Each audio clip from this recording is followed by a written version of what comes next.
I'd like to begin by acknowledging the traditional owners and custodians of the land on which we are meeting, working and playing, the peoples of the Kulin Nation. We pay our respects to their elders past and present, and we support the voice. I think it's time to say yes, people. So today's lunchtime learning is about designers using LinkedIn. So the DBC runs these regularly. The idea is that we have a deep dive into a topic that allows us to examine very carefully a particular topic of interest to design business owners. Designers using LinkedIn. I guess the first thing that I'd like to say is that we don't see LinkedIn as a social media. We see it as the best possible database for you to get new business from clients. Begin with the contents. Why we use LinkedIn, good, better, best approach, how to use LinkedIn, build your profile and show examples. We're going to talk about that. We're going to talk about networking and making a connection, and about strategies to use LinkedIn. So the question is, why do new business and why use LinkedIn? Well, we think every business in Australia, design business in Australia, needs to do new business development.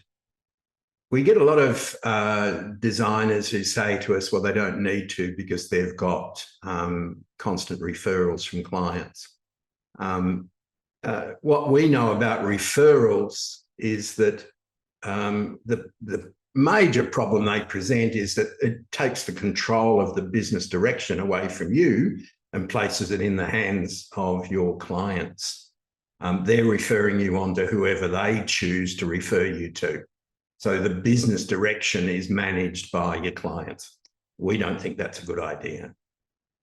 We think that every design business, if you look closely at the work you've done, you do actually have what we call pillars of expertise in certain industry segments. The problem with letting your clients determine where they will refer you, pardon me, is that it moves you away from having those industry segments and the control over them.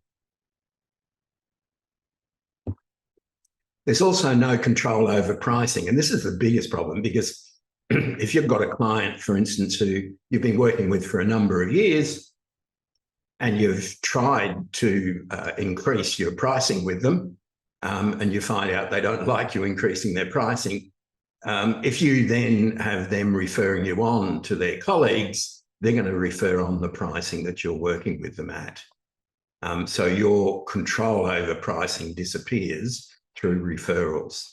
It's the same thing with services, trying to break out of perhaps traditional services that have been offered and instead get yourself into new service areas, perhaps some more human-centered design or service design, any of these other areas that we're now seeing as strengths for design firms.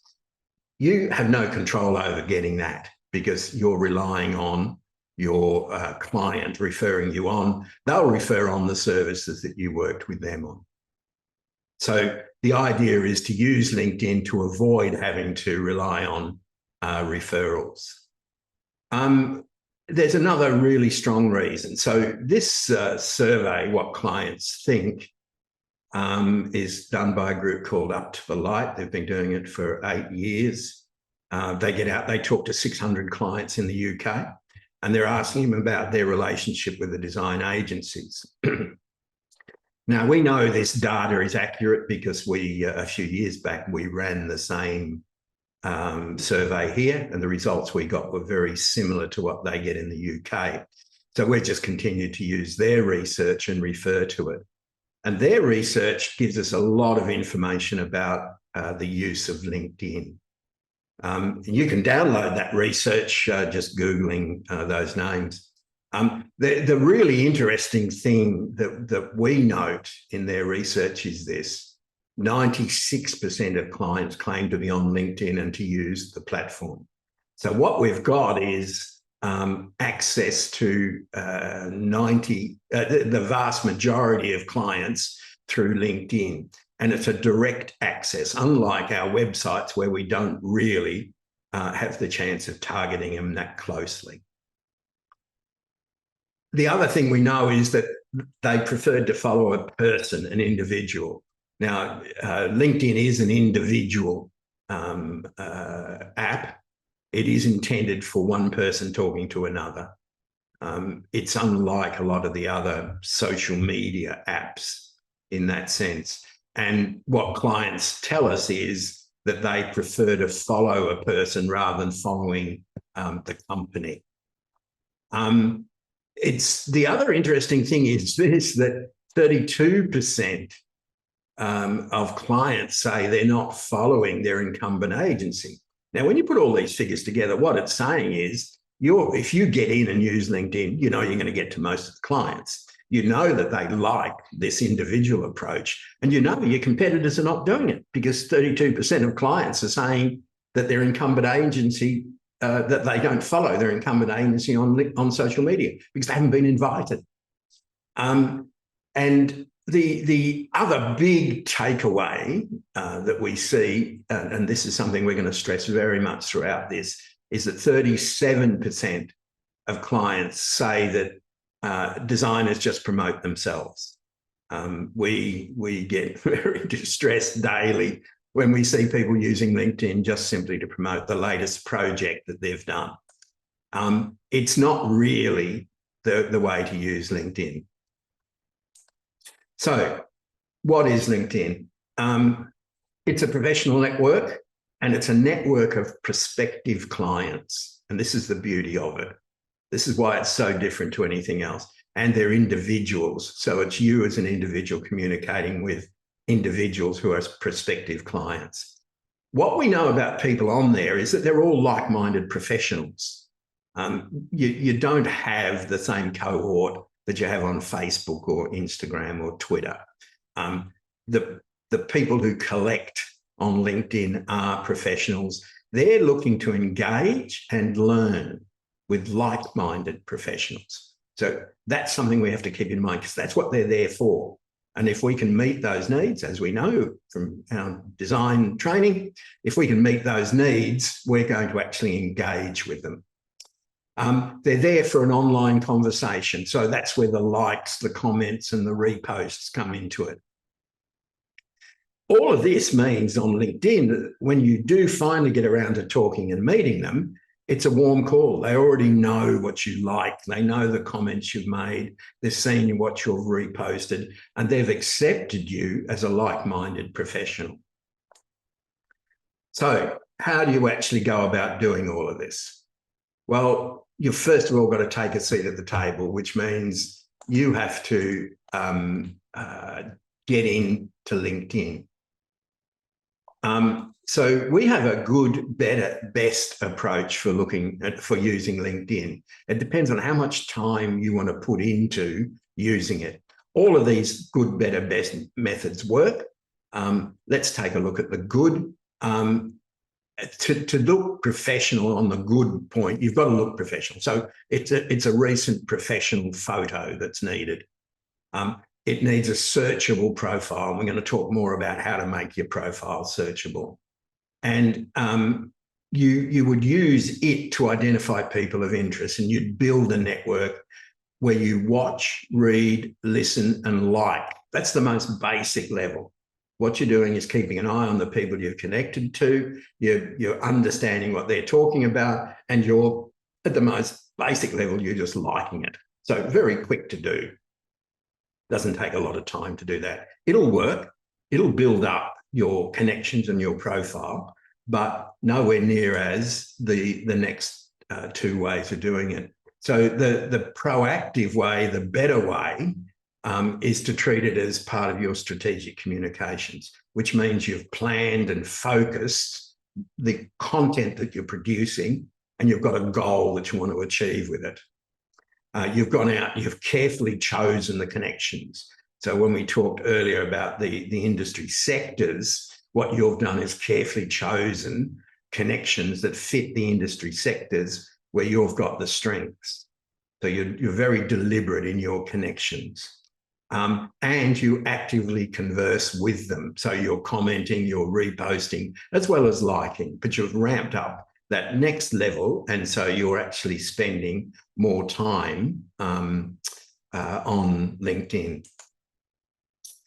The best of all level is to be visible. This is total commitment to LinkedIn. So you're curating articles relevant to your market and you're sharing insights. So you're looking carefully what they're writing about. You're curating more information around what they're writing about. You're looking for insights that fit what they've written, and you're sharing those. You're very deliberately starting conversations and you're using good insights. And in your case, the advantage you've got is to use great graphics to start that conversation. And the peak of it all, this is the area where you actually gain the most traction, is thought leadership and in posts and articles, particularly the articles, the longer form content where you can actually express some of your opinion and match it up to the clients that you've got. What we know that clients don't like on LinkedIn, we know they don't like self-promotion. So if you're out there using LinkedIn to talk about the latest branding you've done, the latest packaging, it's not really resonating with potential clients. Trivia belongs over on Twitter and Facebook. It doesn't belong on LinkedIn, and you'll certainly not get traction if you've got trivial sort of information. LinkedIn is a person-to-person medium, but as in all relationships, there's too much personal sometimes that you can tell. So don't do a lot of personal stories. Bring the personality into it, but it doesn't have to have a lot of personal stories. And keeping it very succinct. So short, sharp pieces will get you recognised by clients rather than lengthy diatribes. So LinkedIn itself works on two levels. There's a free account and then there's a paid account. And the free account, the advantages of that are these three things across the bottom here. You can build and maintain a large network through the free one. It's not as big or as searchable or usable as the paid one, but you can definitely do it. You can work away at getting that network together. One of the big advantages is you can see who's viewed your profile. So if you're pushing information out there and then suddenly you've got people popping up from the client prospects and they've viewed your profile, it's a flag for you to follow up with them. And this is the huge database. This is what I don't think many people actually appreciate, the massive amount of intelligence that's on LinkedIn about people. It allows you to very carefully select who you want to try and work with and be reasonably confident about what it is that motivates them before you start. No other medium allows you to do that. The paid version, one of the big aspects of the paid, and it's $60 a month, $720 a year, well worth the investment, well worth it.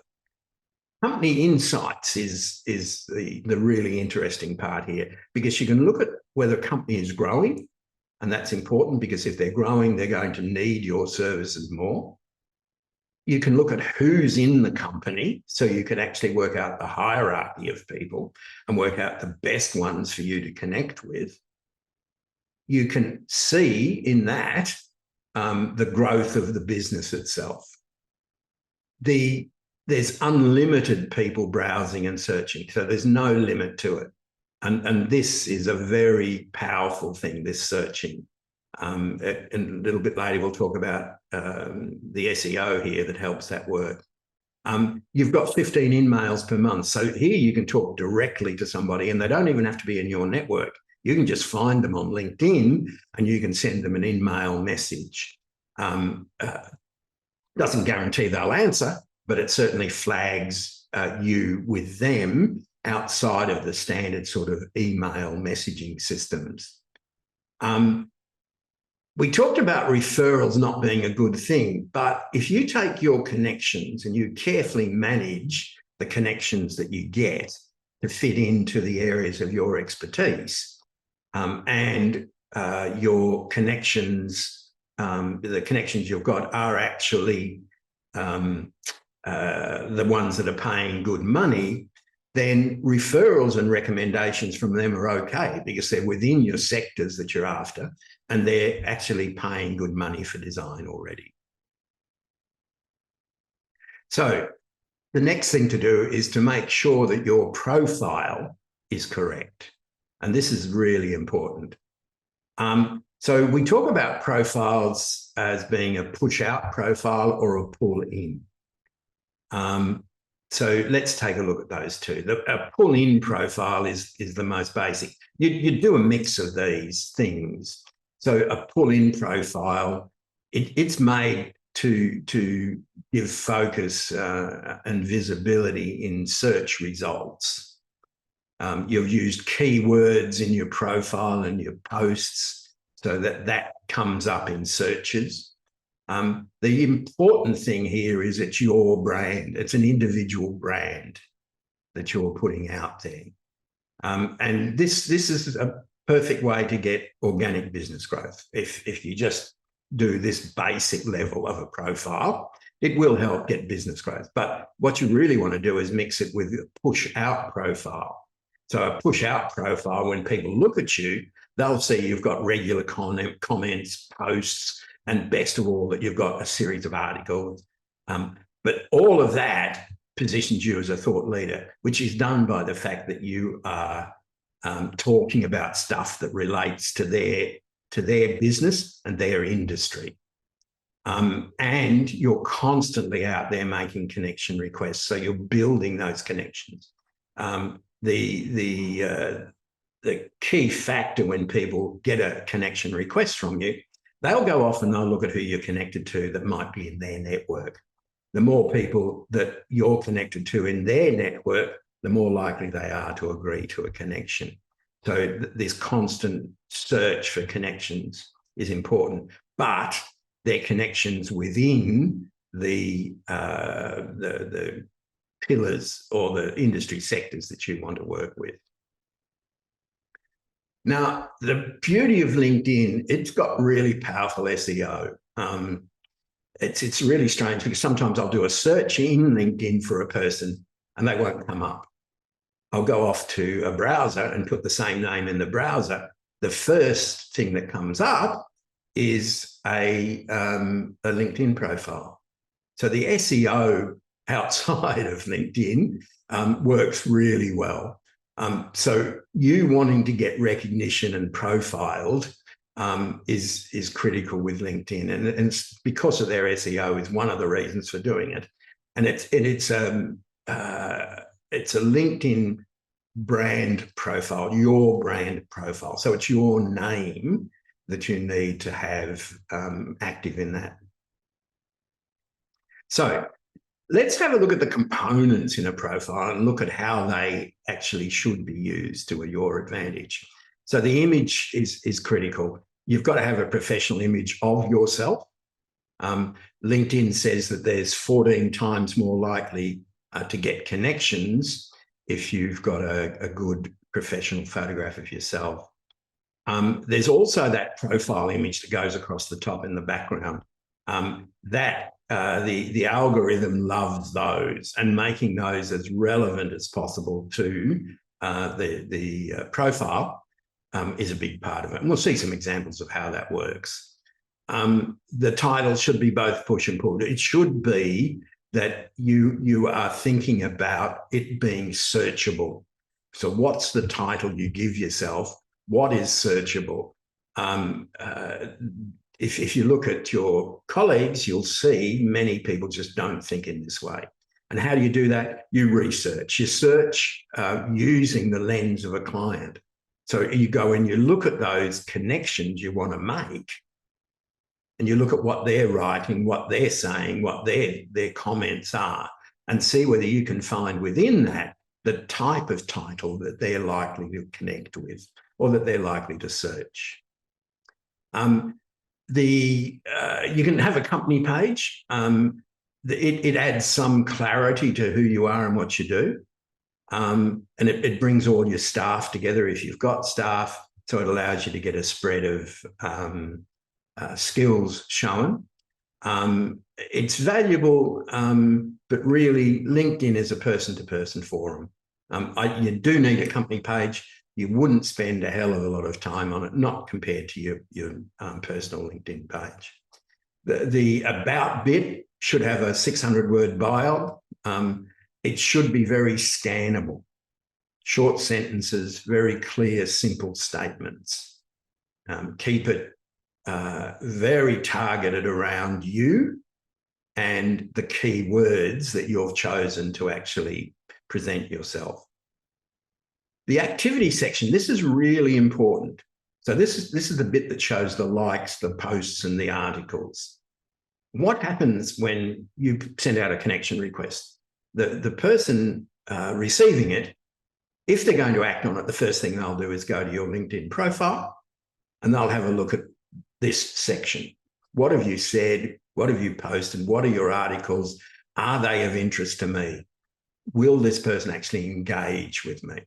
So it's critical that you get that activity section populated fairly quickly. The activity section is also a very good place to go when you're looking at making a connection, because you can get a much better idea of that individual from what their activity is in that section, what they've written, what they've said. The experience section really is your CV. And here, what you're really looking to do, rather than listing all the jobs that you've had, think about the achievements. Think about the projects you worked on and what you achieved for clients. List those in your CV rather than working for XYZ agency or whatever. Recommendations are a good thing. They have to be relevant to your strategy. So you would seek recommendations from people that fit the pillars or areas of interest that you've got, and you'd be asking them for recommendations. The random recommendations are the ones that can actually cause problems because they can quite often be off target. So some profile examples. I'm hoping you all know of Debbie Millman. She's done a really good job. A great profile pic. The banner says it all, with style, a bit of cheekiness. It's a really good banner.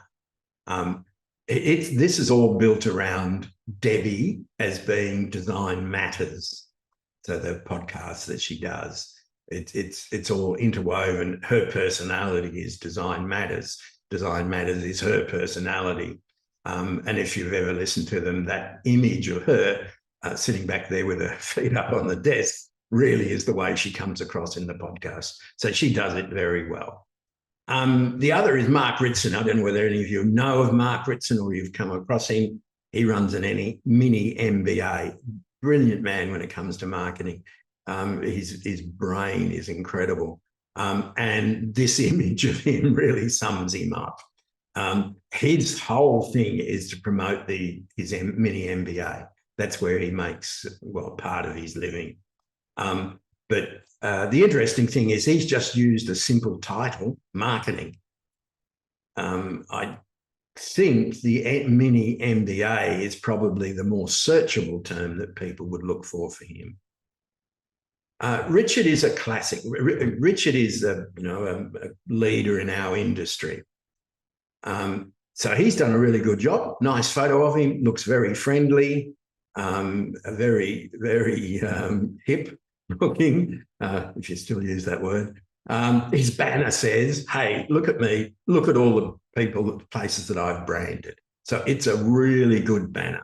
And it ties in beautifully with his title, Brand Identity Specialist. I help companies commercialize their brand.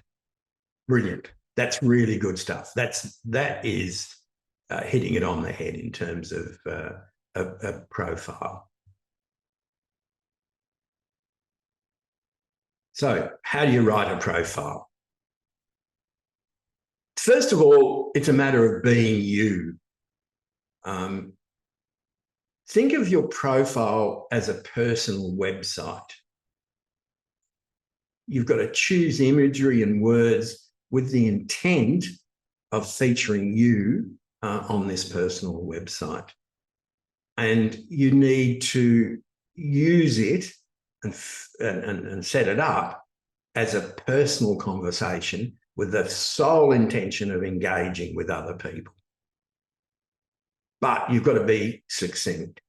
Your profile will only be scanned. It's not going to be really read comprehensively. We always say that unlike people who advise you on the use of LinkedIn, where they advise that you should spend as much time as possible on LinkedIn and have as many contacts as possible, we say that LinkedIn for designers is the purpose of it is to get off LinkedIn as quickly as possible and get into a one-to-one conversation with a prospective client, either preferably face-to-face, but at least via a phone call. Okay, so how do we go about doing this, the dreaded thing of networking? You begin by asking for a connection, but you ask respectfully. So if you think about starting any relationship and how you would do it, so if you imagine yourself at a networking event and how you would actually engage face-to-face with somebody, you need to do the same on LinkedIn. So when you're going out to somebody, it's a personalised message aimed at starting the conversation. And that message has to have in it, and we'll see an example shortly, an expression of how you see you have something in common with that person you're asking to link to. The interesting thing about sending out requests for connections is you will find that sometimes it takes a while for people to respond, and that's because not everybody's on LinkedIn every day. And they may actually leave requests for connection and do them all in a block. But so it can take a little bit of time. But before you do the connection request, take a look at their profile. If they've got 50 connections, they've never made a comment, or they've got no activity, it's not worth putting the time into it. Move on. If you've got the professional level of LinkedIn, take a look at the company and see whether somebody else in the company is more active on LinkedIn and that they relate to an area you might be able to sell your services into. So the connection request, I think the latest version of LinkedIn shows this slightly differently, but the fact is, if you ask for a connect, you hit that connect button, it says, do you want to add a note? You always add a note, always. And the note should be something like this. So this is Matt Lawson, who was at that stage creative director at Deloitte Digital. And what I did is I went off and read Matt's profile and decided I'd like to connect to him. So my request, I would like to join your LinkedIn network. It's not, I want you to join mine. It's requesting that you join his. That's the respect. And it goes on. This is where we make the connection. We have a shared interest in seeing design integrated into Australian businesses. He used the term design integrated into Australian businesses in his profile. And that's why I chose to use it in the request to him, and he connected. So the idea is to connect, talk, and share, and get yourself noticed as much as possible. And that's by being active. So how do you do this connect, talk, and share? There's 3 levels to it. You can do the most basic, which is just to share things and take information people have put out there, go on and share it, and you might add a few words of comment. You might take that same bit of information and say, well, look, there's a really interesting sentence in that I reckon I could write about. So that's curating. It's taking their bit of information and curating it with your opinion. And you're then putting it out as a post or an article. The other is this. This is the peak of it all. This is the expert level. So you're actually doing original thinking and research in order to write pieces that are thought leadership pieces. And they're targeted very much to the industry sectors you're working in. And you know that they'll resonate with the people that you've got as your connections. So the idea is that that is the bit that's going to get you recognised as an expert. So one of the things to remember is you don't have to be a first connection. So perhaps you've asked for a connection and you've not got it, or you don't want to go through the first connections process. You can just follow them. My understanding is people can't stop you following them. I think they can block you if you're abusive or whatever, but most people would not stop you following them. As soon as you choose to follow, you're getting a chance to track their conversations, which gives you the chance to comment and make relevant points related to their conversations. You're doing that with bite-sized chunks of information that's quick to digest. It's very simple material. And in it, you're inviting engagement. You're asking questions. You're asking for feedback. You're also using that conversation or those conversations to find interesting posts that you can curate, or you can repost, or you can add insights to produce into articles.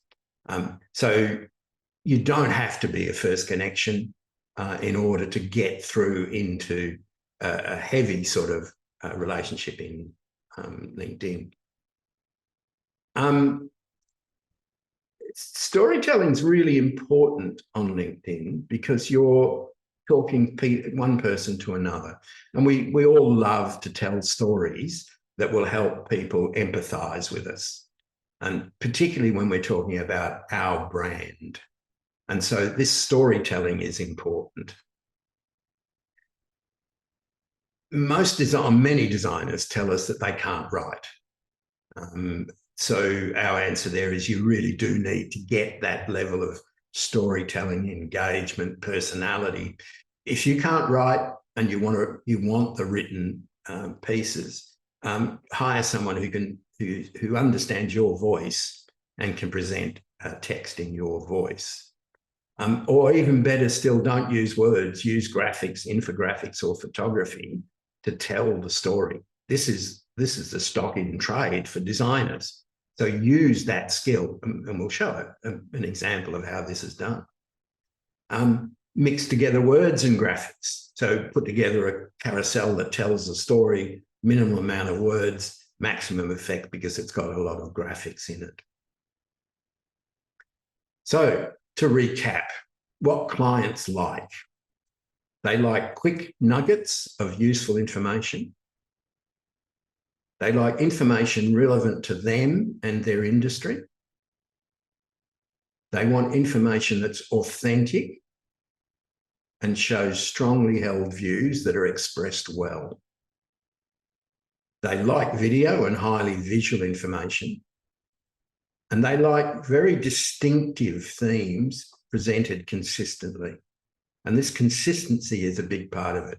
And when we're going to look at a strategy later where we're actually setting down in our strategy how we're going to be consistent, how consistent we're going to be about presenting material out there in LinkedIn.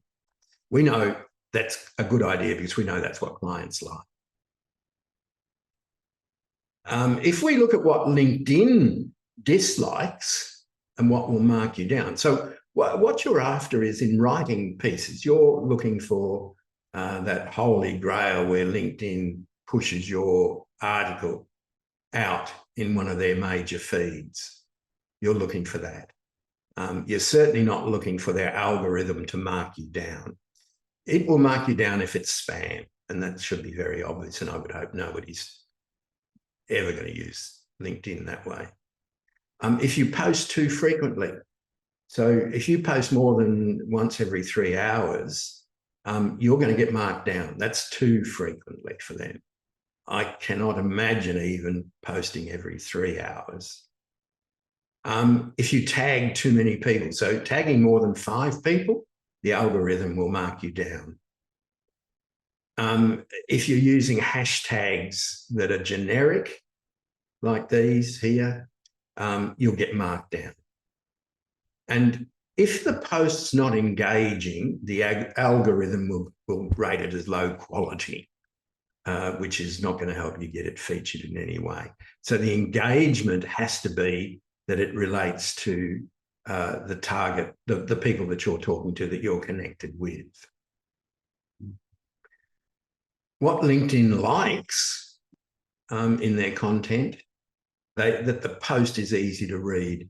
Shouldn't have to be said, but the fact is, to be easy to read, it does have to have short paragraphs, subheads, preferably a singular thought argued through. So that's why it's not very big, but that's what they like.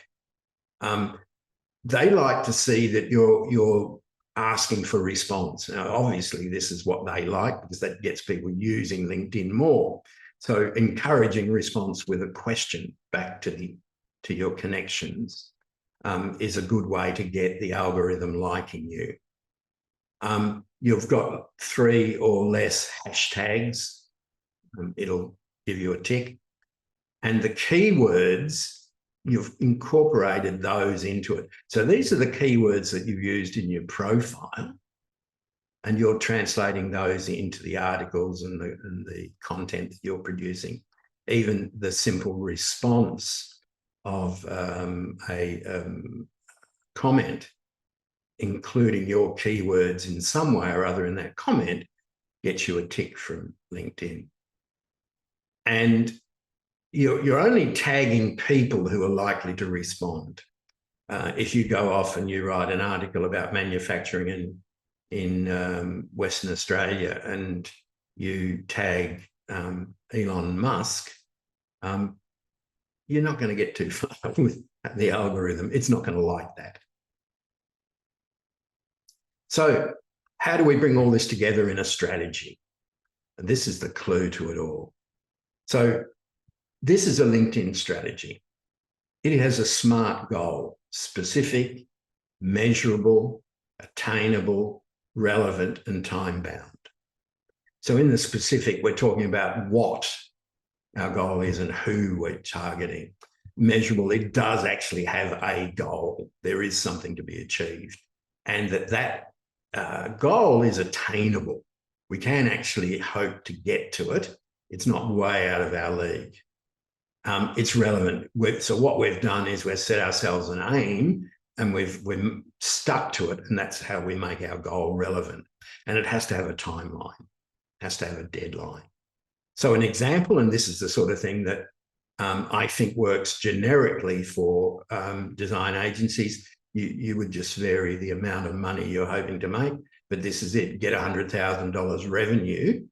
So we've got a target from new manufacturing clients. We're specified who we want to get it from, and we're specified they're new ones. So this is new business. And we're specified that it's in the next 12 months. So that's our goal. We reinforce that by saying our aim. Our aim is very single-minded. We want to get new business. That's why we're using LinkedIn. We've come down to a very simple goal, aim. The strategy to achieve that is to establish yourself as a thought leader. And in particular, what you're going to do is show how design improves manufacturing business performance. So the key there is design improves manufacturing business performance. That in itself sets the content that you're going to produce and the types of posts that you're going to put out and the stuff you'll talk about in your comments are all going to be focused around improves manufacturing business performance with design. And that may well be what your title is in LinkedIn, if you're determined to focus in on the manufacturing industry. To make all this happen, we need a set of tactics, some actions that we're going to undertake. So let's look at these in detail. We've got to start off by refining our LinkedIn profile. So all the stuff we've talked about previously, we have to pour into getting that profile right. And this is not a quick and easy task, but it has to be done first. And what you do is you say, all right, I can commit this much time per week for the next 4 weeks to get that profile right. So you then put in the date that you're going to be finished, and perhaps you might say 4 hours a week, 2 hours a week for 4 weeks. So you're defining very much what the KPI is. Then what you're doing is researching existing and potential contacts. Now, this is quite a lengthy process, because what you've got to do is take your existing clients, look at them on LinkedIn if you're not already connected to them, but get an understanding of who they are and diving into their company, looking at their profile, working out what they're talking about. So it's literally profiling your existing clients. Once you've done that, what you'll find is that in looking those existing clients in this phase, you will come up with a whole lot of other potential contacts that are connected to your existing clients. So that's the first set of connections that you're looking for. The next level of connections is to say, well, if that manufacturing business down there in Dandenong stacks up, what other manufacturing businesses in Dandenong are going to be the same? So you then go off and look at those companies, you do that research into them and work out which ones are the ones you want to pursue and which people. So you're building that list as you go. So getting that list ready. Now, the number, people often ask us about the number. There is no magic number. LinkedIn will tell you need thousands. If you're a sole operator and you had, say, 200 good contacts in LinkedIn, you'd be really doing well. If you're a 5 to 10 person business and you've got 400 or 500 contacts, you're going to be generating enough potential work from those contacts. But it's only people who are selling mass products that need thousands of connections. Then what you've got to do before you actually start going out and making connection requests is you need to get some content into the activity part of your profile. So the idea is if you're familiar with preparing a content plan, you do a content plan that says, right, for the manufacturing industry, the research I've done with my existing contacts tells me these are the 5 issues they've got. So I'm going to go off and I'm going to research those 5 issues, and I'm going to curate information I've got from elsewhere on those 5 issues. And I'm going to write 3 articles about it. And I'm going to say, all right, an article took me X amount of time to write. So the ongoing content, I'm only going to be able to do every 6 weeks or whatever. But by doing this scheduling, you've been able to work out exactly how long it's going to take you to put this content together. You then look at that and say, well, how am I going to push that out through LinkedIn? Am I going to do it through posts? Am I going to break it down into short little pieces? Am I going to do it by articles? Can I actually feed some of it in as just comments on a daily basis? So you're doing that look at it. And so you may say you'd prefer to just dive in and spend half an hour a day in LinkedIn making comments and trying to get people to that point where they like something you've said and that opens up that potential for you to call them. You then schedule a time that you're actually going to start the whole process. So you'd write the articles, you get them ready, you put them in, and you hit publish. Now, when you hit publish on an article, it goes into the feed of all of your connections. So as long as they've got that function turned on. So you're alerting people that you've written this. So you don't take, if you've written 3 articles, you don't take them all and publish them all at once. You'd spread them out over maybe a 6-week period. But you schedule when you're going to actually push those out. Once you've started pushing those out, you get your connection requests going. So what you're aiming for is a 50% acceptance of connection requests.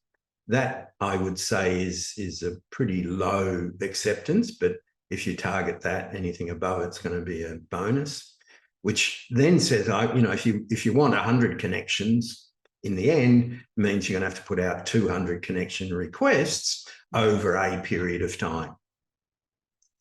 Then you have to there's no sense in putting these connection requests out and getting people connecting up with you if you don't respond in some way. So often we see it where we get connection requests and we go back with a comment and it just gets lost. People don't respond, and you wipe them out. So you have to allocate time to answer responses and comments, and preferably that's within 24 hours. So that says you need to phase them out over a period of time if you're going to set a 24-hour response time. Then you're going out and you're messaging those new connections about your content. So you can do a message to them to say, hey, it was great to connect. Thought you might be interested in this article I wrote last week. It's about how design improved workflow in a manufacturing plant in Dandenong. So you stage that out, those messages, in a period after you've made the connections. Once people start to respond, so if you get likes, the like says you should email them, get straight out of LinkedIn. You should email them and say, thanks for liking that article. I'm doing a lot of thinking and research in this space, and I know you're an expert in it. I wonder whether we can grab a cup of coffee and talk about it. What you're looking to do is set up a relationship, start a relationship. You're not asking for work, but you're aiming to get a face-to-face meeting with them. And you say, all right, well, by the time I filtered down here, I'm saying I've actually got to get 3 meetings a week to follow up on all of this. So I need 3 people liking or commenting to actually get me into 3 meetings a week. And depending on the size of your business, if you're a sole operator, 3 meetings a week is a huge overload. If you're a 5 to 10 person, 3 meetings a week is a good number. You're doing this via either email connections, depending on whether they liked or whether they commented. If somebody commented, it's fair enough for you because if they're a first connection, you've got their connection details. If they've filled in their connection details fully, there'll be a phone number for them. So it's quite okay for you to ring them and say, look, really, thanks for that comment you made. It really struck home because, and obviously you've got to think this through, blah, blah, blah. And look, you've got so much knowledge in this space. I'm looking to learn more. Can I buy you a coffee? So it's all about getting to that first meeting with them. We're probably old-fashioned. We think that you should have collateral you leave with them when you do get those meetings. And I guess we're not old-fashioned. We're working with some great younger design firms who are producing lookbooks and brag books that talk about their work and how they function. And they're largely to give to clients once they get to meet with them. So that's the handout that goes to them when you meet them, or it's something you can send via old-fashioned snail mail to those contacts that you really wanted to connect with, but they've not connected on LinkedIn, they've not responded. The final try is to send them some sort of printed information, which will be so out of the blue for them and so different, it will attract attention. So let's take a look at some case studies. Tyson is a sole operator. His business is very much about designing for craft beer brands. And this is his profile. He put this together after a LinkedIn workshop. And the really interesting bit here, you see down here, is a third connection who actually saw his work, hands-on proactive general manager in food service. But that's a great sort of response to get. It's that, you know, there's somebody well out of your connection list, they've spotted it and they've responded to you. That's really good. The idea behind this is to actually show Tyson's work without showing his work. And this is a really good example of how to do it instead of just bragging about what you've done.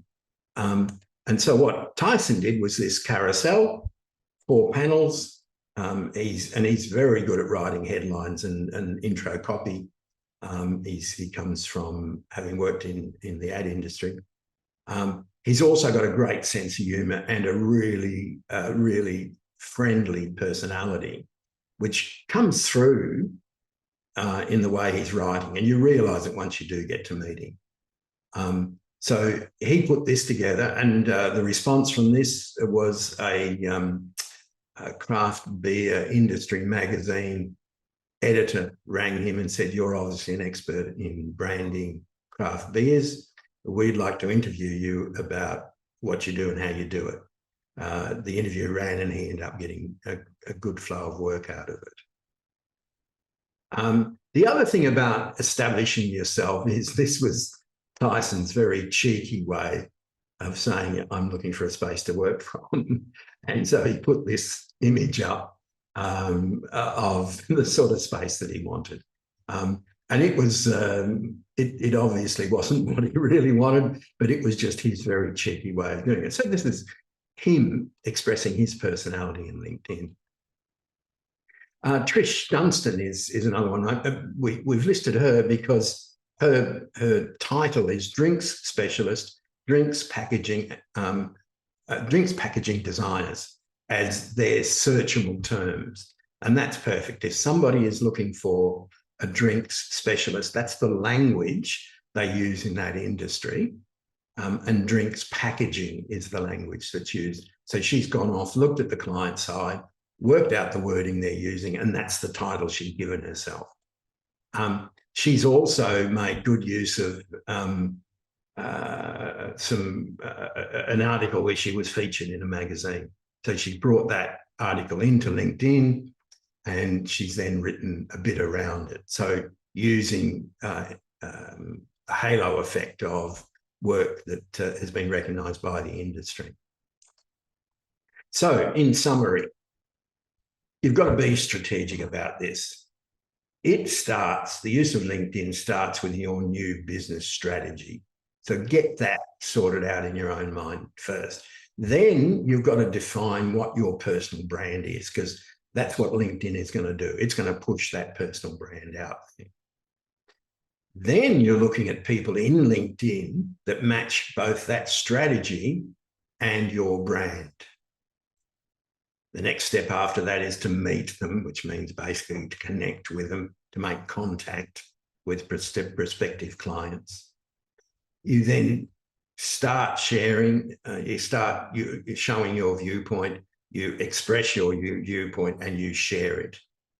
And you do that with a mix of writing, curating and sharing. So that's the strategic approach to using LinkedIn. The key to it is to be consistent.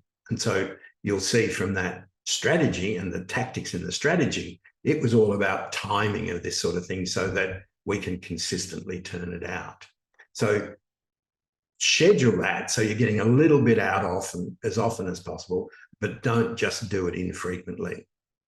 And on your profile, don't stagnate. Revisit and update your profile.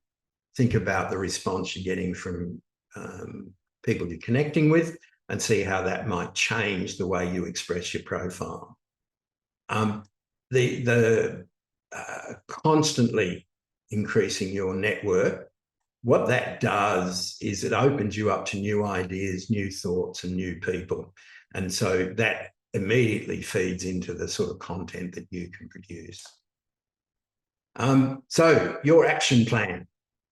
Write or update your profile, get it up to the things that we've talked about here. Integrate LinkedIn and your business strategy. So that's that whole thing about getting strategy right first, then integrate LinkedIn into it. Actively curate your connections. So look at what we suggested with the points given previously. Think about and establish your brand. This is unashamedly self-branding.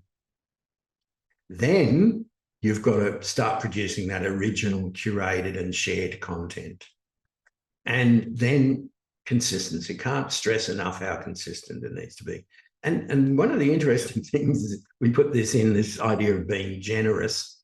One guy that I followed for a long time who did a lot of work in the health sector, he was very generous. When somebody in his broader network released some new product, so a potential client, and it was done by another designer, or they did some marketing that was done by another designer, he would go off and congratulate the client and tell them what a good job it is and good on them for doing it. And he just kept that up for years. And bit by bit, he won over a lot of those clients just by being generous in his comments. They saw him as someone that they wanted to work with. Thank you very much.